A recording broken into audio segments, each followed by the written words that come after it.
this point, I would say the action taken by LSU to terminate Ivor is not just an injustice to Ivor, as bad as that is, and as he said, it's a tremendous disservice to the people of the state of Louisiana.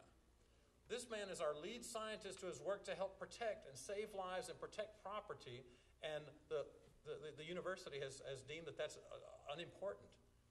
Right? That's not something that they were going to support, and so we've lost a tremendous resource by this action by the state.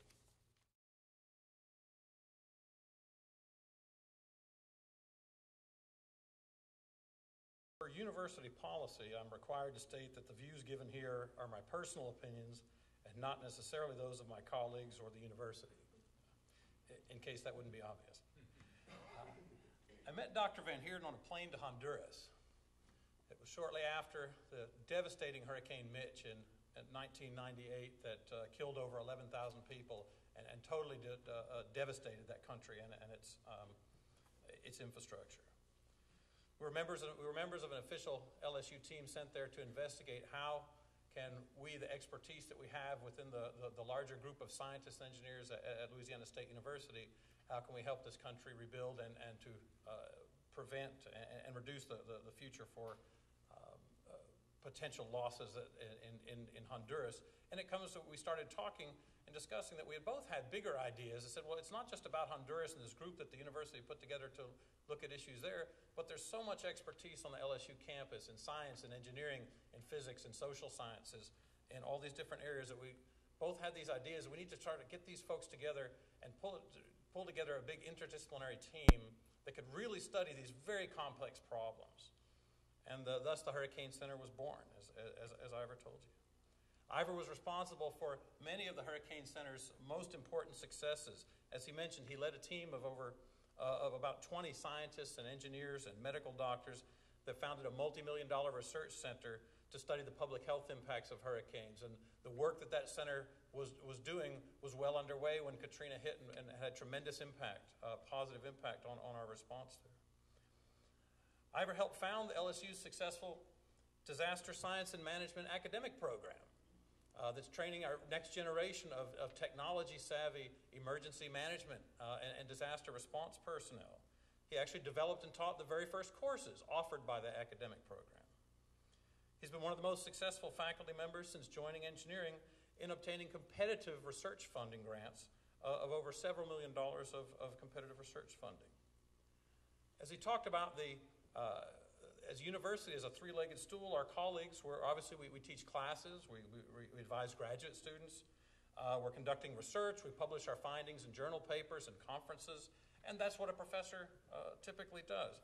And Ivor goes well beyond that and into the third leg of service and works to take and deliver his research findings to the forefront. He's at the forefront of delivering his research findings out to the community and to bring that engagement and to have that work do some good rather than only just sit in some academic journal someplace. A few of the important examples of this include and his accomplishments and how he's taken research findings to benefit the state of Louisiana. The research supported by his center was used to improve the contraflow evacuation after Hurricane Ivan. If you remember, the year before Katrina, we had a contraflow plan, it didn't work. The research supported by his center and work was directly involved with the state to revise that contraflow plan, and the contraflow evacuation worked well during Hurricane Katrina. His state-of-the-art computer model that he mentioned was adapted. His team adapted that from a research model and pressed that into operational service and provided support to the state for Hurricanes Isidore, Lily, Ivan, Katrina, Rita, Gustav, Ike, and other storms, and provided important information about anticipated flooding conditions. His storm surge modeling, as he mentioned, showed up on the front page of the Times-Picayune the day before Katrina and helped spur additional evacuations and save lives. His team was the first to discover that the flood walls were not overtopped during Katrina and that the public was being misinformed as to the cause of the levee failures.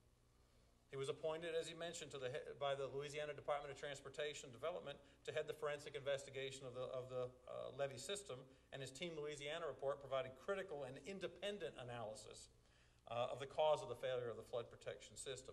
At this point, I would say the action taken by LSU to terminate Ivor is not just an injustice to Ivor, as bad as that is, and as he said, It's a tremendous disservice to the people of the state of Louisiana.